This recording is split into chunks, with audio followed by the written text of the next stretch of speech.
This is Defenders TV podcast episode 225, where we're talking about Jessica Jones season 3, episode 3, aka I Have No Spleen.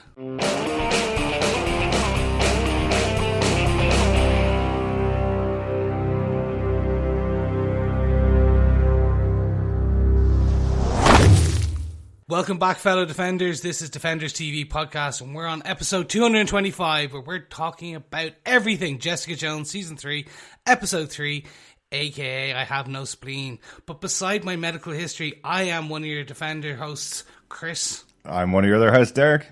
And rounding out the group, it is the person who has no left kidney, John. Hey. But I do. I have my left kidney and my right one. I think I might have lost a liver, but I haven't got it replaced yet.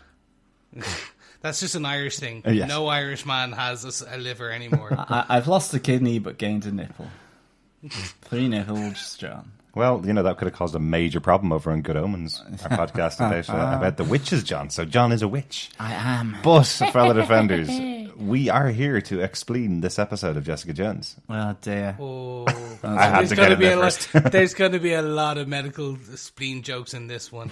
But if you're joining us for the first time, make sure you pop over to our website at tvpodcastindustries.com and leave us a voicemail. And don't forget to subscribe on any junk or sober podcast player, because you know what? We want to hear from you, and we want to make sure you hear from us. You can also send us your emails at feedback@defenderstvpodcast.com. But I just want to get into this episode straight away. I'm kind of rushing here because this was a good one for me and I want to talk all about it. So, jumping straight in. Derek, do you want to give us some of the episode details for this one? Sure. Yep, this episode was written by Lisa Randolph. This is her first time writing an episode of a Marvel TV show, but she has written 7 episodes of the American remake of Being Human with Sam Witwer, which is really, really good. Check that out. Yeah, excellent stuff. And she also wrote 2 episodes in the second half of the first season of the absolutely excellent Star Trek Discovery.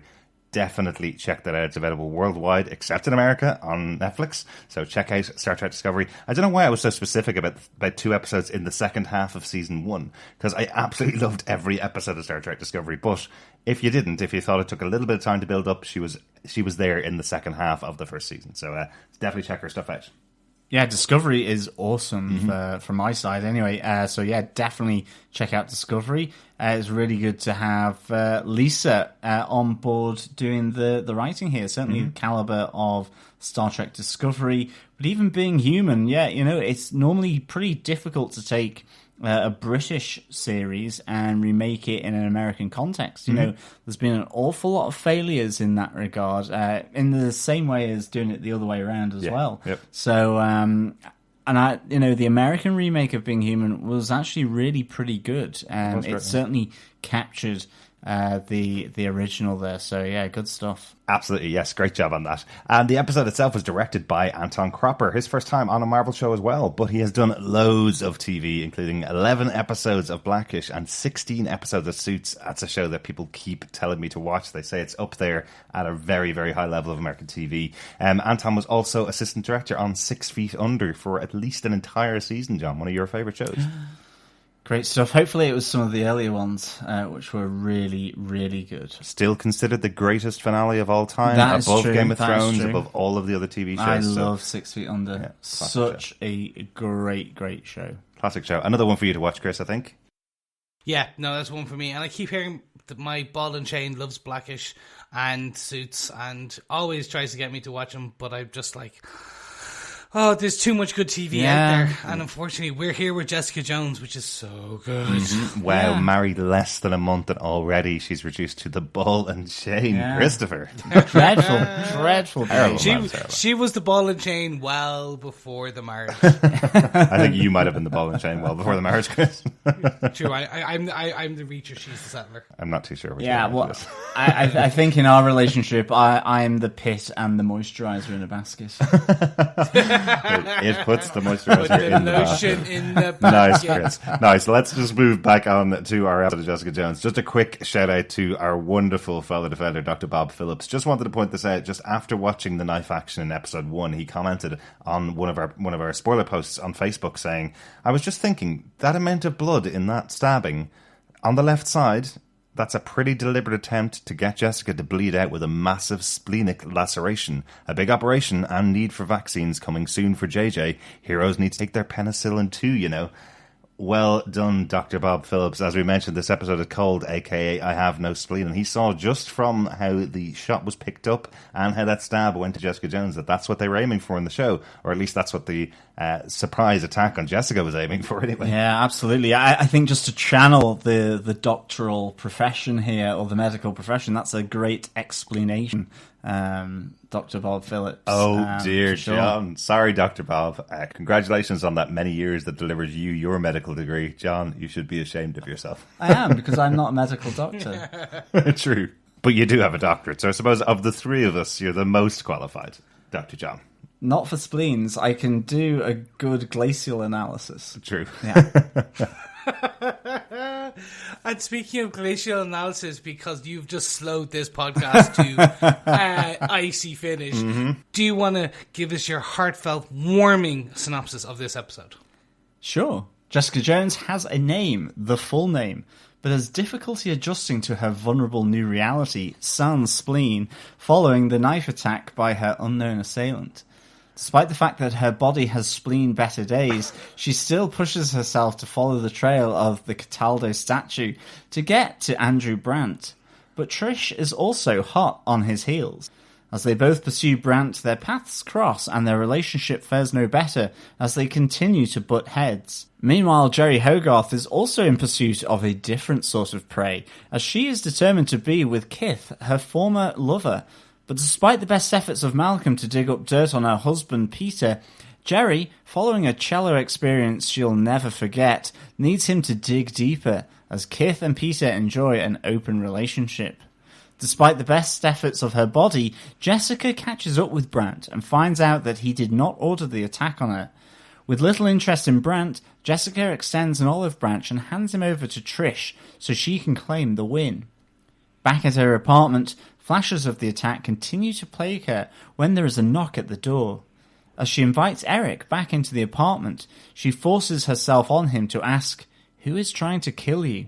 Excellent synopsis. A great cliffhanger for the end of this episode as well. Some really good stuff going on in this one. Yeah, this one is kind of bringing back the vibes of Jessica Jones season 1 for me, and I'm loving every moment of it. But let's jump straight into it. We have our top 5 case notes, and let's jump into case note number 1, which is against doctor's advice. Well, you didn't really think that Jessica was going to be the greatest of patients, right? We have seen her in hospitals before. She does not take to them. I love her explanation over and over again that this is just not what heroes do. They don't sit in hospitals and get better. You can't allow that. I don't care what the doctor says. I'm going to get up out of this bed and get out of this door, you know? And really like this moment. She must be the worst possible patient. I was wondering, guys, and I don't know how much experience you guys have had of American medical care, but I was wondering if this is a particularly American thing, or can you do this in Ireland or the UK, where a doctor says you are completely off your feet, you're a risk, you can't leave the hospital. It seems to happen in every show that they can sign themselves out. Is that because of... they have to pay for medical care? Can you do that in Ireland? You can do it pretty much anywhere. You can go against professional advice, and literally they just get you to sign a waiver to say you cannot sue the hospital or the doctor because they gave you advice and you're not taking it. So yeah, it can be done. It's stupid, but it can be done. Well, especially if you're in the level of like Jessica, where, you know, she falls over twice, like just standing out of the bed she falls over in this episode, you know. And he's just trying to explain to her. Yeah, I think she was just falling over because she was laughing her spleen out from the pun-riddled doctor. I love this doctor. I love him. I love the extra pause after every time he makes a pun. He has a little extra pause, which you almost can tell he's written into his head has pause for laughter. Really good. Absolutely. I mean, I think the great thing here as well is, you know, you have this pun-riddled doctor. You know, that's what I'm trying to explain to you. He does say your body has spleen better days as well. So I did take that from him for the synopsis.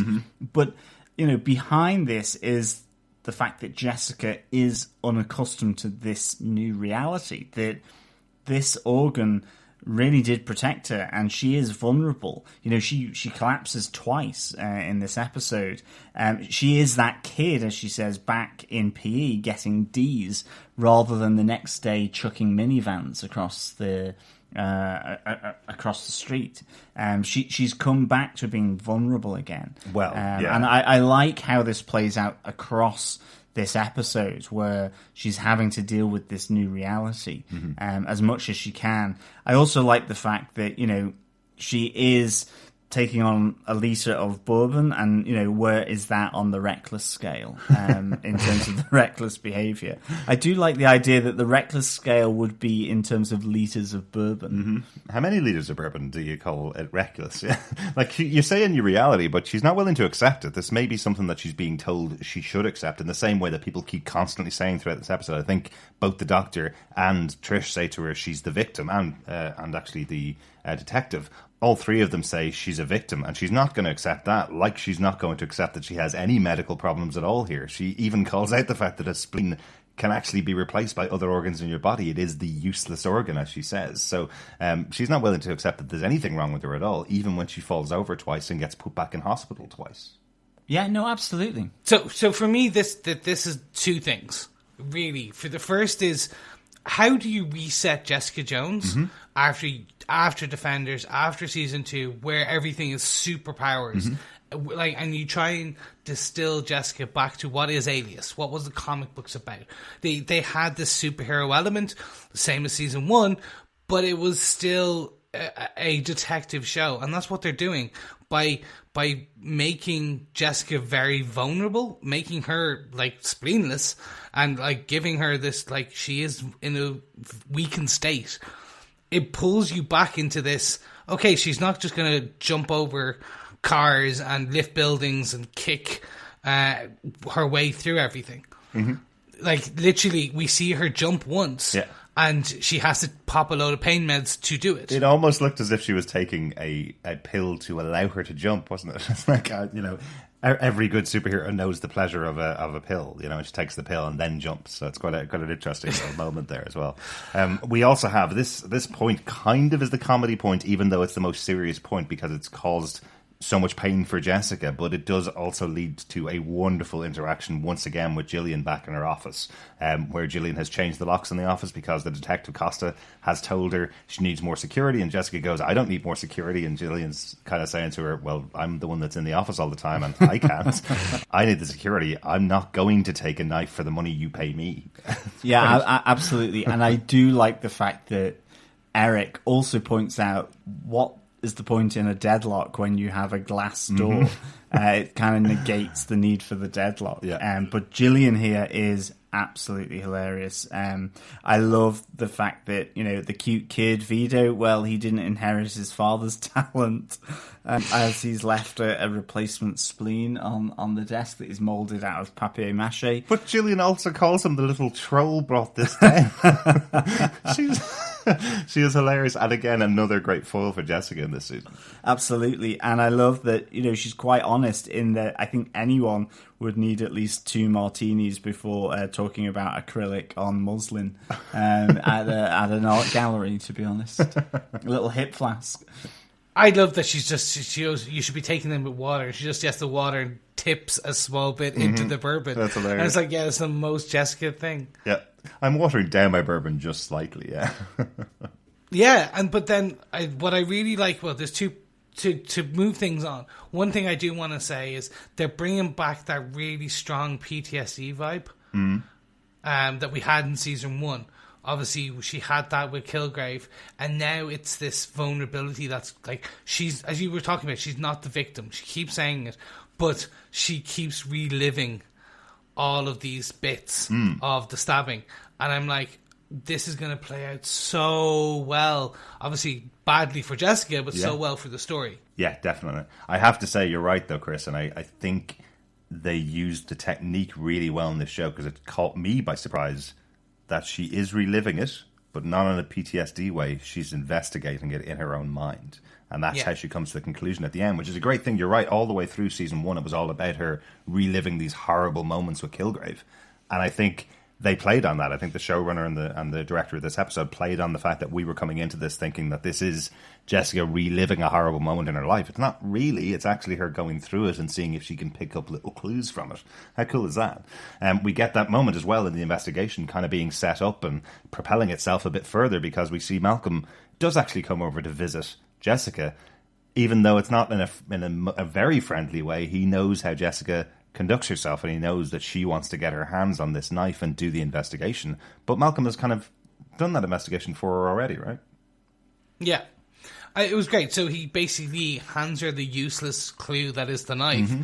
And he basically tells her, oh, no, look, I've done it's a standard knife, comes from a standard set, not going to be trackable, and there's no prints or anything. I did it all. And she then goes, oh, it's so nice of you. Like, you shouldn't bother, blah, blah, blah. And he goes, I didn't do it for free, and just hands her the invoice. It's so good. So good. And it was just like, yes, that's...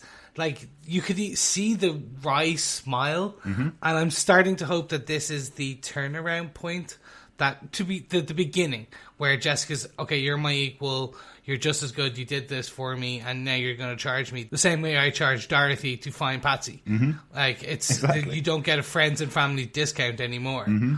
I think there was a bit there, and it's nice to see that he has changed. And he's evolved, which actually is brilliant, because this is a nice segue into our case number 2, because Malcolm is on the case, not just this one. He's on many. And the first is he's going to need to see a doctor himself, the case of the peeing blood. Well, yeah. This is the internal bleeding, we believe, that's happened after the car crash back in episode 1, when he took out the baseball player that he was assigned to protect from any kind of lawsuits. It's having its own effect on Malcolm. It's a really interesting scene. I think you were looking at it with me, John. You were watching it when we were watching the episode, and you were kind of going, no, it's just a bit of blood dropping off a cut in his side. Yeah. But he's definitely peeing blood, right? He is, yeah. And I'm telling you right now, if my partner was in the bathroom peeing blood and I knew it, I am certainly not saying let's have sex before I go to work. I would be absolutely sticking them a taxi and getting them to a doctor, or calling 911 and getting an ambulance over there. Absolutely. It kind of went from being concerned to, I don't know, let's just go back to bed and let's get active a bit. I mean, I get that, because, in a sense, should a person like Malcolm with the Marvel abs that he has, should he really be ill ever? Or is he not just kind of perfect? I have to say, I would have quite liked to have been the director there to set up that shoot from just below the toilet bowl, pointing up, set and shoot. Certainly, yes. I think not since Luke Cage's little 2 eggs in a handkerchief have we seen such a good little moment on the show. The one thing I have to point out, because I was watching this with my partner, and so basically Malcolm's girlfriend is coming in, wrapping her arms around him from behind while he's peeing at the toilet. I'm like, look, I'm all for lovey-dovey romance, but that kind of is stepping. It's like, hey, honey, I know you're just basically urinating, but come here, I'm going to give you a hug and be all lovey. I'm like, no, back away, I'm peeing. Give me like 2 seconds and then I will hug you. I need to shake twice at least. But again, I do not care at all how hot your partner is. If that happens, if you happen to go into the bathroom after them and find there's blood left behind, give them some time, give them some space, and send them off to the doctor, right? Absolutely. That's the simple rules. I don't care how hot they are at all, regardless. But anyway, it is discovered that he has internal bleeding, or so he states, and they do get a bit enamorous with each other. And then we get to the office, where basically we see Jerry being very Jerry, and it's like, hey, I've got it. Your next case. Well, first of all, Jerry being Jerry picks up that they are now enjoying each other's company. Yes, they are an item there. Yeah, and as she does not give a hell, as long as they sign the waiver, and that's cool, because he does say that he thinks this is something more than just a hookup, which is nice. Again, showing a bit of growth in Malcolm. But we see his eyes do drop a bit when Jerry's like, "Look, investigate this guy," and she goes, "Who is he?" And she says, "I don't care, just get it done. Find me the dirt." So he's a possible business partner, I think, is how she sells it to him to begin with. But later on, it's very much, he knows there's much more to this than a possible business partner, right? Yeah, and what we get then is that Malcolm goes back to college. Yeah, he can pull it off. Unfortunately, he's still that kind of the smooth skinned. It's like, all right, yeah, he gets in there. He does the very TV PI quickly install through a USB. I will install spyware and hack the guy's computer. All right, that's not quickly how it works, but sure, let's do it.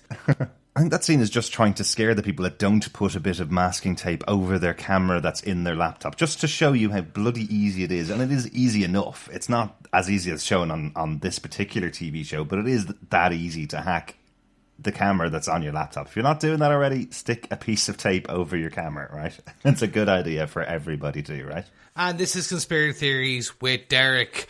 Now, moving on back to our originally scheduled programming. But that one's definitely true. This really did remind me a little bit of 21 Jump Street, the old 80s TV show. I know it's been made into 2 movies now, so people do recognise that show now. But it did remind me of that. I like that it is Eka Darville trying to pretend to be a college student going back to college. He absolutely could have played it that he's a mature student going back to college. He doesn't. He never says that once. He just says he's in another course. So he is trying to play that he's about 20, 21 years old. Yeah. Can he get away with that? I think maybe just, or maybe he's a semi-mature student kind of thing. I like Malcolm here doing his thing, this new fixer role, an investigation role. But I like the fact that, as you said, Chris, his eyes fall when Jerry asks him. And I mean, I think this is the thing, she then asks him to dig deeper. He thinks that it's kind of, fixer by numbers in that he's hacked into the laptop. He's got the camera feed. He spots the Kith's husband, Peter, having seemingly extramarital affair with a student, but actually, and I think this kind of brings into case note number 3, is that it actually undermines Jerry's reason for doing this, because case note number 3, an open relationship. The fact is that for Kith, this is fine. She absolutely pulls the rug from Jerry's feet. Jerry's wanting to dig the dirt, and in the end, she's got to dig even deeper to get it, because both Kith and her husband Peter are in this open relationship, to the point where we have this I'm calling it sophisticated flirting, or dare I say even super sophisticated flirting. I think cello sex it's the first time I've ever seen a classical stringed instrument are being used in this way. One quick thing I just wanted to mention about the Malcolm investigation, I suppose, is that not only does he find Peter having sex with somebody else, he calls it out because he's having sex with a student, which would make him lose his residency at the college. So that would affect his business, affect his work. And I think he's trying to point out that usually that's what Jerry wants. Jerry specifically said that Peter's a possible business relationship that she was going to get into, and he goes and finds something that would undermine his business. So he has done the investigation absolutely perfectly. So it's not just that he finds him having sex with just a student, it's that he shouldn't be having sex with any students because it would ruin his business. So I like that he's done the job that well. He's not just found he's had, he's run out of a shop without paying. He's found something specifically to do with what Jerry was asking. And if Jerry had wanted something deeper, she should have asked him, and he would have been able to do that, I think, is the point. Malcolm is really good at his job.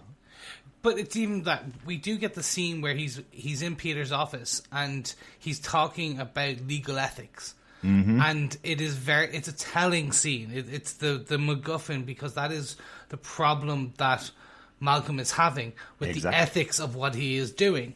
He is basically out there to get dirt, to hold it over people. He doesn't want to do that. He wants to be the good PI. He wants to do, I find the missing people, I solve the crime, and at the moment he is the dirt fixer for Jerry, who, while it is all above board and legal, the ethics of what he is doing is becoming a problem for him. Absolutely. And that's when you can see his face drop when he brings that to Jerry. It's like, yeah, I got you your pay dirt. I got you the issue that you wanted. I dig deep. And because we have Kit and her husband, Peter, have an open relationship, and after the coupling of Kit and Jerry, and they talk about, like, Peter's probably bleeping his law graduate, and she doesn't care because Kit is with Jerry. And she's just had this. It's an open thing. It basically forces Jerry to go, damn, I thought I had it with that. I need you to go deeper, Malcolm. And Malcolm's like, no, like, I got you the dirt. I got you what you wanted. Going deeper now is going into that ethical part where you're making me the bad guy, like, you're making me a villain. Yeah, like, he has that conversation with Maya, his girlfriend, where she's kind of saying, you need to find something else. This is not good for you. And he says, I just want to do this for another year. When I do it for a year, then I'll be able to go out on my own. I'll be able to do my own thing. But yeah, you can tell it's kind of eating up at him. I do love this in our Case Note number 3, this whole open relationship discussion that's going on. I really like this conversation between Jerry and Kith in the restaurant, where Kith is trying to lead Jerry. Jerry starts out trying to do everything she possibly can to impress Kit. This whole conversation where they're talking about the food they're going to eat. Genuinely, I don't think I've ever hated Jerry more than when she recommends the kale salad as being very filling, and then orders lemon water as a drink on this supposed date. It just sounds so un-Jerry-like, you know. We know how manipulative Jerry has been in the past, but we see that Kith kind of flips it on his head a little bit, tells her that they're going to drink wine together because they haven't seen each other in 25 years, and there's a lot of tough stuff to go over between the two of them. Jerry tells Kith that she has the sonata that she's composed for 25 years ago. She still has a copy of that on tape. She sets up this whole conversation where she's going to play this cassette tape for her. The cassette tape gets eaten. It feels like this real kind of meet cute moment almost, or reunite cute, I suppose you'd call it, between Kith and Jerry. And then you find out after Kith has played the cello for Jerry that this was also Kith's plan all along, was to show Jerry that she couldn't necessarily get her just because that's what she wanted. We hear the description that Kith has of her is she's just a woman that gets every single thing she wants. It's just she's going to make Jerry wait for it. And then when she does get Kith, she goes, well, I'll never leave my husband. We have this open relationship because we've gone through so much. And hey, life's a long time to say that you're going to stay with a person and not have sex with anybody else. And I'm allowed to. But the reason you couldn't get me into bed for this long in our conversations and having to meet up 3 times or 4 times is because I didn't want you to sleep with you until I had worked on you myself, kind of thing, which I really like. And again, it shows the devious nature of Jerry, because Jerry knows this isn't enough for her. She wants more. She wants Kith all to herself, which is just that horrible thing when you feel sorry for Jerry at all about her having ALS and going to be dead within 6 months or a year or 6 years or whatever it's going to be. Suddenly you get this moment where Jerry is really evil when she doesn't get what she wants. Well, absolutely. I think here, I mean, the interesting thing about it is that Jerry hasn't even told Kith that she has ALS. You know, it's that awkward reminiscence. And I think you're right. It's that setup where Kith is, you are the person that has everything, that got everything.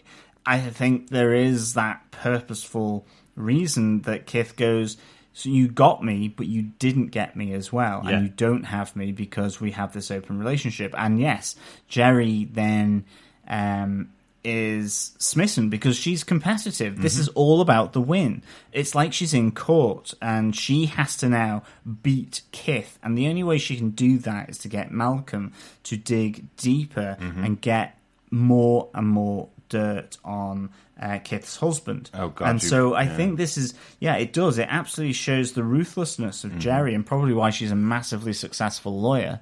But at the same time, it's kind of like, when does she switch off? And I think it's kind of quite nice with the interaction that she has with Jessica Jones a bit later on, where, you know, she says how she gets up, she grabs her shower, she takes her pills, and even though she's alone and weak, she goes in and does her job and gives this outward face. So even though she should be maybe having a significant life-changing moment as to, you know, an outlook on life, she is sort of hunkering down in what she's always known and always done, which is to be this ruthless Jerry, and it makes her come across really, really heartless. But I have to say, this is the thing I absolutely love about this season of Jessica Jones so far, is these one-on-one exchanges that you get, whether it's Jerry and Jessica, whether it's Jerry and Kith, whether it's Jerry and Malcolm, Trish and Jessica, you name it. Like, they've been absolutely excellent. I really feel like you've learnt so much about these characters in this season from these great one-on-one exchanges. Absolutely. So, before we go on to the next case note, I just want to kind of bring on something I'm noticing now that we're about 3 hours in, which is Jessica's no longer the broken one. Remember, if we think about, like, Jessica's always been the very broken one, and around her has been these the good people. She is the bad, the one with the powers who's willing to do the bad, and basically the broken. And around her have been the people who were doing good for their own reasons. Jerry's always been a bit Jerry, but she was never this bad. But now what we're seeing to a degree, and like, say Trish always just wanted to do the right thing, but Trish is now doing sometimes questionable things for what she believes is the right thing. So what we're seeing is basically Jessica's becoming the rock to the fractured others, who she now needs to kind of help and kind of bring in and control and help them, where it was before they were her rocks. Yeah. Now she is the rock. Yeah, I think you're absolutely right. I think I mentioned after watching this episode, it really feels like, back in season 1 where everybody was there to support Jessica Jones. That's what their whole job, their whole function was. Why we meet Jerry and why we meet Malcolm and why we meet Trish is because their focus was to support Jessica Jones in her day-to-day. Now it's every single one of them has learned what they need to from Jessica, and they're all doing their own thing. They're all doing their version of what Jessica used to do. Malcolm going to college is the same as Jessica pretending to be Mallory and calling around all of these art galleries on behalf of Jerry Hogarth. It's exactly the same thing. That's what he's learned from her. Trish going around and using her skills to try and get into these art galleries is her doing her version of Jessica. They've all learned these different things over the years. So we're kind of getting a bit of a throwback to the first season of Jessica Jones. And it does feel like that coming full circle. It feels like these are all of these characters with a lot of changes having learnt off each other. Which does bring us on to our case note number 4. It does bring us on to Jessica and Trish butting heads. These two that have now both got powers and both got the same target are now going to investigate side by side effectively, but not together. This feels like if this was done 10 years ago, 50 years ago, this would be your Marvel team-up episode, right? It's the beginning of it's the part 1 before they actually.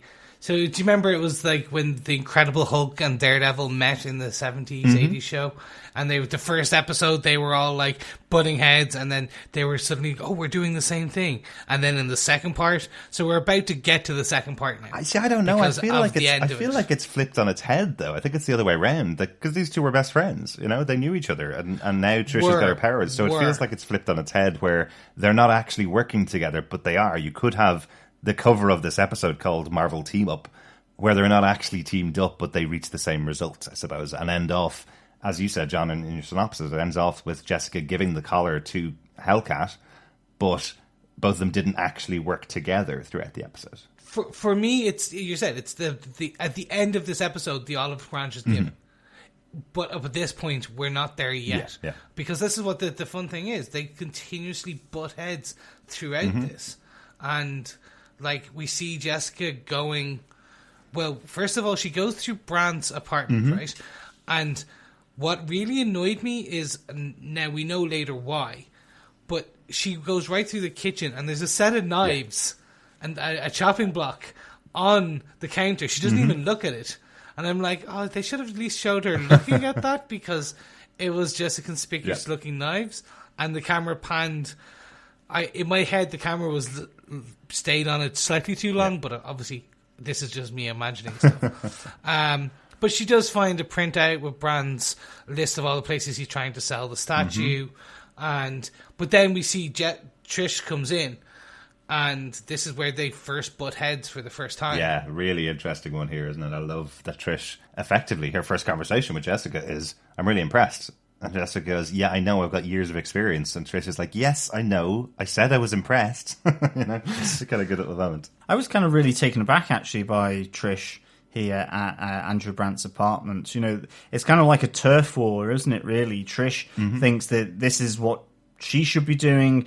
She's the one that kind of started this investigation. The only reason Jessica is there is because she was investigating Trish. She should be the one to bring him in. And effectively, Jessica has screwed up her investigation. And I like that they developed this turf war. But I think there's some really shocking moments here. Jessica kind of responds to Trish going,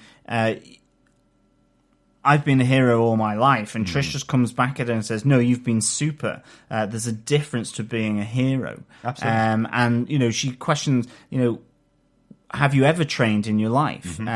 This is what I've had to do. And then, it comes to the point where she's following Jessica. Jessica realizes that, but she passes out because of the issue with her spleen. But we have Trish, yes, calling for an ambulance, but is prepared to go through Jessica's pockets in order to get the lead that she found in the apartment. And then you have Jessica, after going to the auction house to find this Cataldo statue, seeing Trish there, confronting her again. So it's kind of this ramping up, but hitting her, knocking her out, to take back the phone in order to find where Andrew is, so then she can finish off what she needs to do, or what she thinks she needs to do at that moment. So, this really ramps up. I mean, you have them really trying to undermine one another, and then seeing Jessica kind of just swipe at Trish as well it's really shocking for these two people that were best of friends, and that's why I think it is quite nice at the end where you kind of get this olive branch, and you have this handing over of the investigation once Jessica realizes that Andrew Brandt didn't really have anyone to hire because they wouldn't go after supers, and he wasn't involved in this at all. So Trish is able to deliver Andrew Brandt to Costa, all kind of bound and gagged. So it ultimately ends up in a happy place, but my goodness, it does have some real unhappy places that these two go to. Absolutely. These longtime friends. So I thought this was really nice, actually, just having that sort of flow through this episode. Whether they are actually going to be friends in the next episode is another matter entirely. But at least there's those few steps towards them being friends again. Yeah. But isn't it interesting? It feels like Trish is doing exactly what Jessica would do. She does secure an ambulance for Jessica, calling 911 on the phone before she goes through her pockets. That does feel like something Jessica would have done in season 1 and season 2, doesn't it? She'd still go through the pockets if she needed that piece of information. But also, it really feels like if these two had been working together from the start, Jessica wouldn't have needed Jerry to come into her place and hand this stuff to her, hand all this information to her that she gives. She would have been able to get that information using Trish to do the airheaded celebrity persona that she puts on, saying, oh, I'm just developing my knowledge in art. I've checked out 5 galleries and they haven't shown me anything I want, this whole persona that she puts on to do her investigation. But they both do the exact same investigation, side by side, when they could have worked together and probably gotten there 10 times quicker, I really like that. I don't know whether they're friends, as you say, but I wonder whether Jessica has learned maybe I shouldn't interfere in what Trish is investigating. This might not necessarily have anything to do with me at all. Maybe I should listen to Trish when she says this is her investigation, because it didn't have anything to do with Jessica, Yeah. But you can see where Jessica thought it would, because even Trish went, he recognised who you were. But Costa did ask that question when he visited Jessica in the hospital. How many people would want to kill you that are on your client list? And Jessica said, it's a long list of people. It's true. So she particularly made this thing stand out purely in her own head because she was working side by side with Trish at the time, and she tried to pull away this investigation from Trish, because really she doesn't want Trish investigating anything. She doesn't want Trish as a super. She wants everybody who's a superhero to be the same as her and whine about it, basically. She doesn't want someone to be really happy with their superpowers and going out and taking the jobs that Jessica should be doing in her local area, even though she doesn't want to. It's this whole thing that's inside Jessica's head. But it is a really interesting one. There is some great scenes in here. As I said, I love that moment with the airheaded celebrity version of Trish, and I love that she does that backflip to get herself back on the couch before the guy comes back out with her champagne while she's doing the investigation. I think that's good. That's really cool.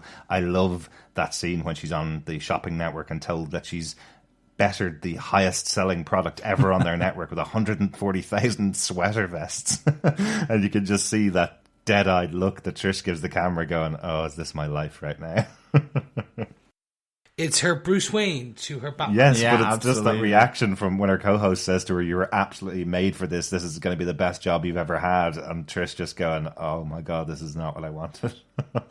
Just Trish's reaction to that, I love. It just feels like her whole life is just dying behind her eyes. Really, really cool. And just one last one that's in these scenes here is that conversation between Jerry and Jessica where Jerry's empathizing with Jessica. You don't get that very often from Jerry, but kind of empathizing that both of them are now effectively taking so many tablets to keep themselves going. And you see a little crack in Jessica's exterior, the tough exterior that she put up for everybody, when you realise that she's actually been looking for treatments for ALS. She's been using all of her connections to find things that could possibly keep Jerry alive. So Jessica does sympathise with her, despite calling out that she's just on a path to death. Yeah. Very, like one line beforehand, she effectively says to her that I'm looking out for things and treatments that could possibly benefit Jerry. You know, it's quite interesting. Yeah, I love this interaction between Jerry and Jessica. As I said, I think it's really, really excellent. And it's one of the things I've enjoyed and taken out of this season so far are these one-on-one exchanges. You know, it's that pep talk that actually is really deep and meaningful, but has a lot of sarcasm and wit assigned to one another because of the characters of Jerry and Jessica, that they're not going to let each other rest on some kind of pamphlet-ridden morality. Despite enjoy the journey, not the inevitable end. Exactly. You know, that they're going to challenge it, but at the end of the day, they kind of help one another, and I think that's typified with Jessica saying, you know, us invalids should stick together at the end of it. So I really enjoyed this. I thought, you know, in my weird way, this was kind of heartwarming, really. Yeah, as heartwarming as you're going to get from a character like Jerry Jerry and Jessica. Exactly. Yeah. Well, even Jessica going, I'm sorry, well, yeah. Like that line alone was just seeing Jessica going, oh yeah, I know, I'm not being fair here. Well, the one thing I am questioning, right, is we know that she has some regenerative abilities, Jessica. Can she regrow her spleen? Probably not. I think the doctor says to her that if she was anybody else, she'd be dead from the injuries. At this stage, she would have bled out and she would have died. I don't know whether she's regenerative. I think she's more. She's just super in the fact that she doesn't die from this because she's a bit stronger. Maybe you know, she can put up with the pain longer, maybe, or something like that. But I don't think she can possibly regenerate. I think that's much more of an X-Men thing for the most part. But you don't know. These things aren't explained because she never got a manual when she became a superhero, and she never tested. That's the thing that is underlined by Trish. She never did that year of working out to develop her abilities and find out exactly what she can do. And that's why we've always had these questions over Jessica as to what her abilities are, because she never wanted to know. She just knows she pushes someone and it's like a massive punch to the person and they fly across the room, you know?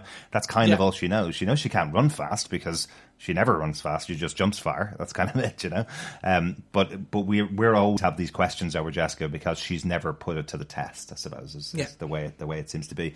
One final thing on this conversation between Jerry and Jessica, that pamphlet or leaflet piece of logic that Jerry seems to be living her life by now, this idea of I'm going to enjoy the journey and not the inevitable end, that really calls into question that conversation that she's having, or that plan she has with Kith, where she's going to investigate her husband and hopefully make Kith split up with her husband, even though Jerry has a terminal disease that could kill her in a few weeks' time. Effectively, she's going to break up a partnership that's lasted for over 25 years just to get what she wants when she could be dead in a few months' time. That is absolutely awful once again from Jerry, and it shows that she's using this pamphlet psychology to justify something far more wicked than most people would use that kind of psychology to get them through the day. Yeah, you hear a lot of people say that if you've got a terminal disease, enjoy your life because everybody's going to die, no matter what. You just happen to have a slightly earlier stamp on your card than other people do, so enjoy your life. Whereas Jerry's going, well, I better go out there and break up this marriage with this woman that I really want before I die, right? Which is awful. Yeah, it's kind of... I think Kith seems to be the one that got away for Jerry, even though Kith does say you're the person that has everything and got everything you ever wanted. And cheated on her. You get this sense from Jerry, the way she speaks to Kith, that maybe that's her one regret and she wants to make that right before she goes. Something along those lines. Yeah. But in her own absolute way, she will do anything to make that happen, even if that causes the person she professes to care about and want to be involved with to cause her misery. Absolutely. And to be honest, and that comes back to Wendy. As Jerry said, it destroys Wendy. And Kith has to say, well, I'm not broken by that. A lot has changed. I have a different outlook or whatever. So maybe Jerry is trying to break her. I don't know. It's a little disturbing that Jerry is that hell-bent, that determined, But I suppose speaking of... determined. Case note number 5, we have What Have You Done, Eric? Yeah, we seem to have a persistent Eric here. We have Eric arrive twice in this episode back to Jessica's door. Initially, we think here that he's asking, how are you? Are you all right? Do you want me to cook that burger? Kind of wanting to pick up where he left off. Yeah. But we have this great moment, this kind of nice little cliffhanger at the end, where these flashbacks that Jessica has had of her struggling down the hallway, seeing the killer, stab her, see the killer's reaction. All of this starts to coalesce around Andrew Brandt after she realizes he had no involvement in this, around Eric ultimately, and that this killer was after Eric, not her, and was completely surprised by the fact of who he stabbed ultimately. Yeah, so we talked about that PTSD, that type of you believe to be PTSD throughout the episode. Yeah. But then Jessica starting to turn it to use it as her detective mode, if you will. Exactly. Essentially calling in the Batman fans there, video game fans, I should say. Similar to Misty Knight back in Luke Cage, that little detective mode that she used to do. Yeah. Yeah, and seeing that she understands that it was actually about Eric. It was that was what it was, and it was interesting because when Jess makes that call. At first point, I thought they were going to cut it there, and you're like, "Who'd she call? Right. Was it Trish? Well, who? Is it a booty call? Is it something else?" No, and then we do get Eric, and I'm like, "Okay, so where is this going?" And then we start to see, literally, she invites him in, and then straight away the hand goes up, and now it's that beautiful Netflix cliffhanger that we've talked about for well over 225 episodes where they do this, and you're like, I want to know now. I need to know, is Jess completely off the money, or is she actually right? Because it does look like the killer was reaching up and then goes, I thought the killer or the stabber, if you will, stabbed Jess thinking it was Eric. It's a lovely way it's cut together, isn't it? Because she sees her own arm on the side of the door, notices she's wearing a black jacket, notices that he was wearing a black jacket on the night in question as well. So she realizes that the guy stabbed her so quickly he didn't have a chance to even see her face. It's a lovely little touch there. But I love this. This is such a trope of detective shows where something happens and it calls into question everything that's happened beforehand. Was Eric in the bar in the first place because he knew it was Jessica Jones? Was he there in the first place to get protection from Jessica Jones? Is the reason he called over to her house and texted her to let him in because someone was chasing him again? Is he just using Jessica to protect him because she's super? I love this idea that suddenly you're going, this guy in the first episode where you're going, that's really cute. She's found a new guy. They're going to have sex. This is a new relationship starting off. oh, hang on a second, maybe he has an ulterior motive and has had all the way through. He may not be the villain as I might have suggested in the first episode, but there's definitely something odd about him. Yeah, absolutely. Yes, there is something odd. And I'm trying to figure it out. I don't want to use the word super, but there's something. Right. Like, it's just, remember we were like the Typhoid Mary-esque from season 1. Her neighbour from upstairs, it's just the neighbour from upstairs. There's something just not right. And I don't know whether that's, I don't think it's villain, but I think there's something more. Actually, to give the best example, I actually do think this is, I get the feeling of Mary from Iron Fist season 2. Right. Where there was something sweet, but something not right. Right. It's, I don't know, call it my spidey sense of tingling. There's just something more to this character. I don't think it was just he's a plain Joe who there's something here. I don't know. It's just I kind of like the idea. I know we mentioned it earlier on back in episode 2 and episode 1 that Jessica is now the hero for hire. That's her job effectively. But Eric is trying to use her as his bodyguard because he knows she's super. I kind of like the idea that maybe he is just a bloke being chased down for whatever it is that he did, and he's using Jessica Jones as a bodyguard. Yeah. You know, I kind of like that. Absolutely. Possibly. I'm going to hop in quickly into notes. Don't have much notes for this episode at all, but this is reminiscent to me of the recent Alias run, this recent Jessica Jones run, where Jessica comes back to her apartment and finds somebody in her apartment who's been murdered and thinks the person was killed because they were trying to get at Jessica, and she enters a whole investigation thinking that reason the person was killed was because they were after her, when actually it turns out the character was killed just happened to be in Jessica's apartment. So I kind of think that's partly what they're taking from here, the idea of Eric being the one being chased after and Jessica thinking she's the victim as opposed to just being in the way, I suppose. So a little bit of a note for this episode without trying to spoil the comics, because you're definitely going to want to read those if you're enjoying this season of Jessica Jones. Yeah, we have dare I say, a whiskey and water watch. It's the same brand, the bourbon whiskey from episode 1, being used to wash down those pills. Not recommended for everyone. And also there is a bottle of Jameson's as well at Brant's man cave with all the cars. So we have those 2 bits of whiskey there.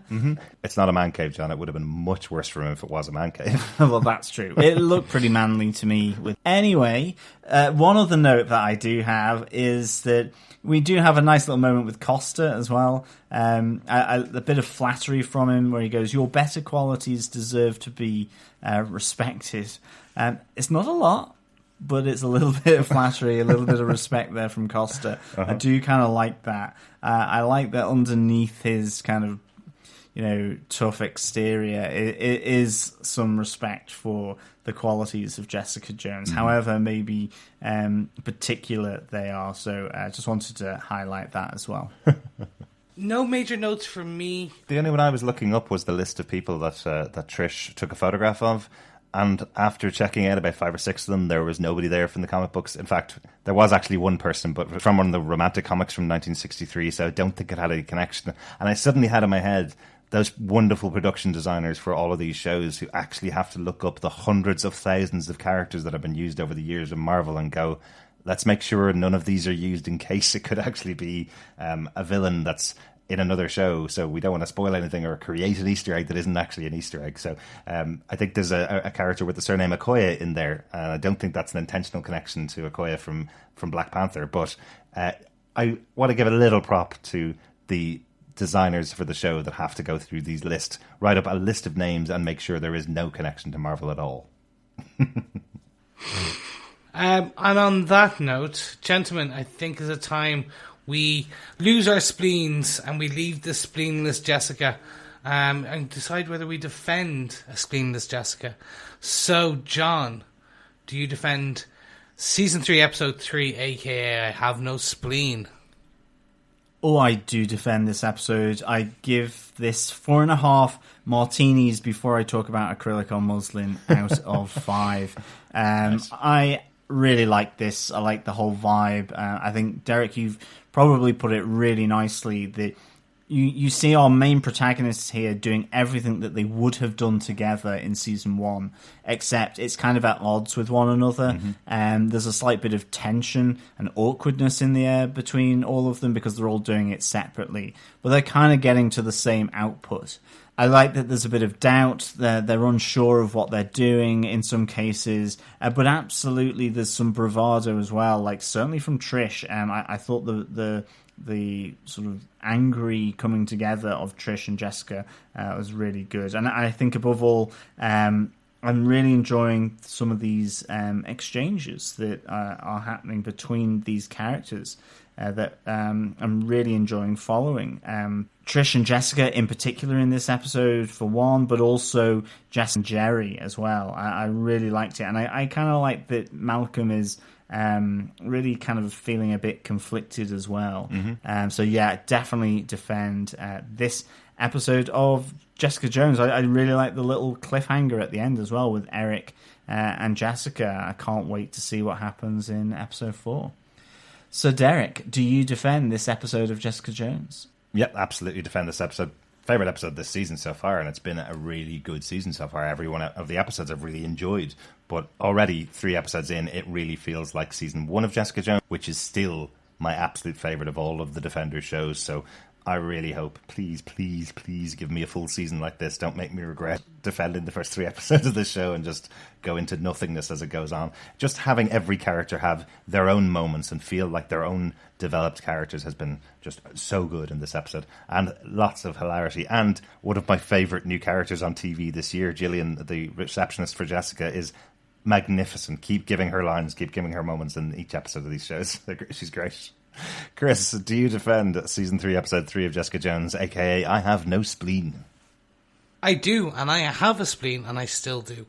I'm with you on this. This is I'm enjoying each episode more and more. I'm liking the old school detective noir Jessica Jones season 1 approach here, and that's keeping me very well entertained. Like I can say my partner really is not enjoying the pacing, but I think it's because some of the other shows are a lot more fast paced, and this one is deliberately turning it towards a 60s style detective type kind of slow dawdling type approach, because they want you to, like, it's old school detective Jessica. Yeah. So, but I'm with you. I'm like, the pacing for me is perfect right now. It's really good. It keeps getting better. But please don't make me regret saying this in another 4 to 5 episodes. Yeah.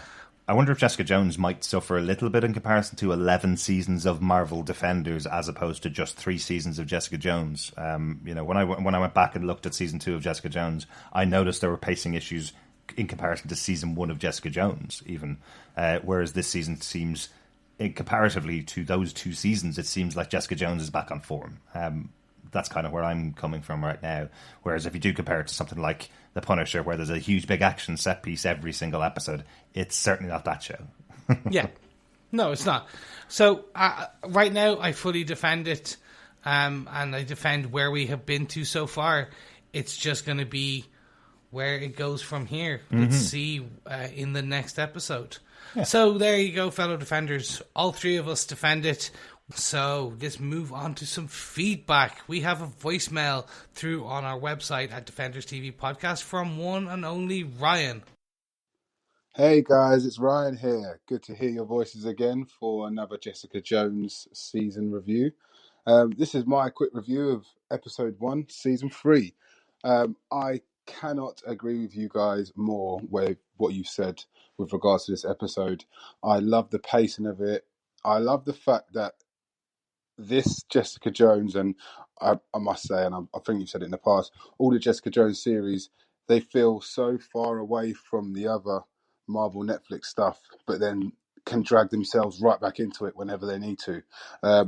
Personally, I really like this, and I can see in the future it's going to get stick from people, but me, I don't care. I enjoy this. I thought it was a really good episode.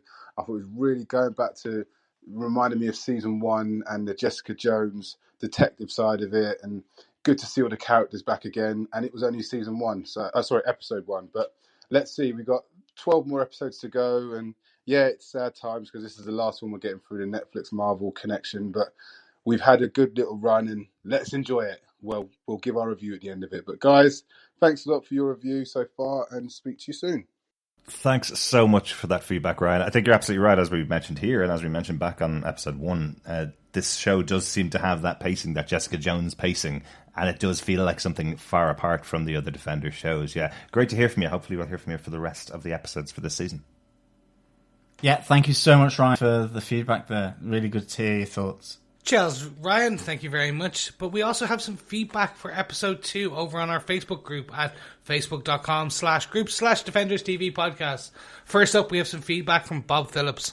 I really like the pacing of this so far. To have an entire episode dedicated to the story so far as Trish, as she branches out in new and interesting ways, was fantastic. She might have a tiny bit of superpowers, but what she mostly has is enormous effort and dedication and training. Telesales as a cover story for her heroic activity is just the sort of fall from grace that fits the arc of this character. Oh, harsh. And if this had been in season 1, do you think we would have had entire scene played out between Trish and her gym instructor on the map, rather than the perfectly PG version we had in this episode? Well, I don't know about that, but what do you guys think? Would we have got a more X-rated version of Trish and her instructor? I think season 1 may have been a little bit more risque. I mean, certainly, I think in this episode we certainly get a little bit more risque with Malcolm, and certainly there doesn't seem to be any sort of shying away with Malcolm and his girlfriend. So A little bit, but yeah, definitely much more in season 1. It felt like season 1 was going much more for the R-rated or 16s and over, and this is still in the level of PG to 14s, I think, in this episode. Yeah. Show off a good bit of Marvel abs, but don't go any further than that. Absolutely. But yeah, thank you so much, Bob, for those thoughts. I also really like the telesales cover story for Trish. I think her winks and nods and smiles and laughs at the right moment, I think it's nailed really, really nicely here. So yeah, really enjoying that as well. Yeah, and I agree, Bob, this idea that she has a little bit of superpowers, but it is all in the training and all in the effort that she's putting into it. I think that is what you're supposed to be taking out of Trish here in this season. Very cool. Yeah. Also on episode 2, Doug Green says, was I the only one who thought this episode was slow, especially the part where Trish was tailing the guy? I think in some ways, I think that was deliberate. That's how I was kind of taking it, Doug. Just in the sense that, you know, all this stuff that Jessica has to do, probably the reason why she takes a bottle of bourbon with her on a stakeout. It seemed like it's kind of one of the sort of negatives of being a PI is that and investigators, that there's a lot of grunt work that's required, from stakeouts to, you know, watching other people enjoy themselves over a dinner, only to see then that actually the dark side of that. But I mean, for me, I think I've said it quite a lot. I'm enjoying the pacing. Yeah. Thanks so much for that, Doug. Ray from Into the Night, the Moon Knight podcast. Guys, that podcast got to 100 episodes last week. Congratulations to Ray and Connor and Rebecca. We did send a message to you guys. I know you played it on your episode, but congratulations for getting to 100 episodes. Yeah, good stuff, guys. And fellow Defenders, if you've not listened to them and want to know more about the only one and only Moon Knight, check them out. It's a great podcast. Absolutely. But Ray says about episode 2 of Jessica Jones, he says, I like how they're getting straight into another character's story in episode 2. It changes the pace of the season a bit, and great to establish Hellcat with a good 11 episodes to come. Also, I could see it a mile away that they were going to get the Hellcat suit in Trish's trip to costume shop, but I smiled and thought, hell yeah, when it happened. Yeah, I totally agree. Great moment there with Trish finally picking out that costume and going, that's not for me. Yeah, definitely. Thanks so much, Ray, and thanks everybody for your feedback on the episode. You can email us at feedback@defenderstvpodcast.com with your thoughts on any of the episodes. We are putting up spoiler post on our Facebook group, as always, over at facebook.com/groups/defenderstvpodcast, and you can leave any of your comments in there if you want to discuss any of the episodes as we go. Don't forget, you can also subscribe at defenderstvpodcast.com/iTunes, or why not head over to the one and only tvpodcastindustries.com, where you can get all of our podcasts across all the spectrum of what we record on any drunk or sober podcast player we will be back very soon with our review of Jessica Jones Season 3, Episode 4, aka Customer Service is standing by this week. Thanks so much for joining us, fellow defenders. We'll talk to you again soon. Yes, thank you so much. Talk to you soon. Yeah, as always, fellow defenders, thank you so much for joining us. It is a pleasure, as always, to speak with you. I'm off to set up a Baroque Fugue analysis course for millennials, but once I've done that, I'll be back to speak with you again soon. Chris, would you sign up? I did. Bye. Excellent stuff. Bye. Bye.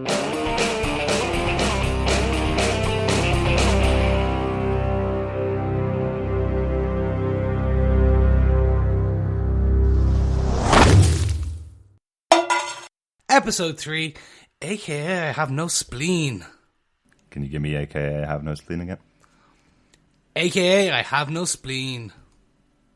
Just wanted to hear you say it twice. True. Yeah.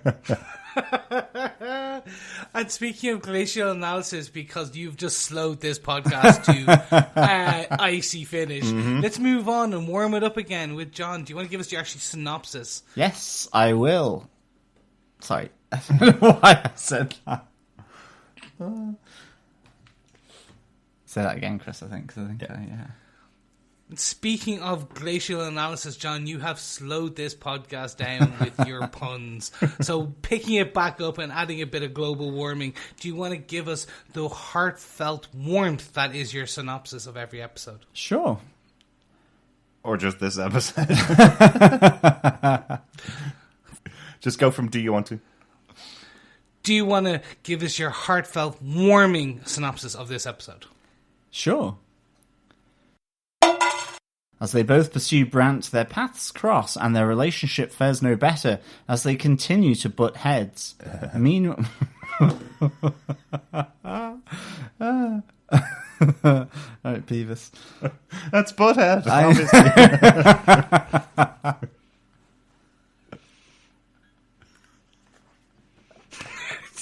You got him fully with that one. I'm sorry.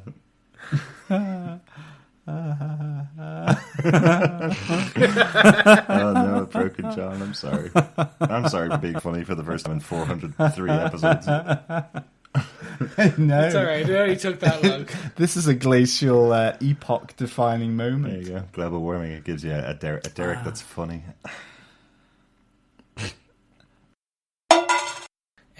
Enjoying each other's company. Yes, they are an item now. Yeah, and as she does not give a hell as long as they sign the waiver. That is the best way. I love Chris trying to make up non-curse words. She doesn't give a hell. Yeah. She doesn't give a sweet damn. Yes, please don't forget to write us a review on Apple Podcasts and share the love by sharing the podcast.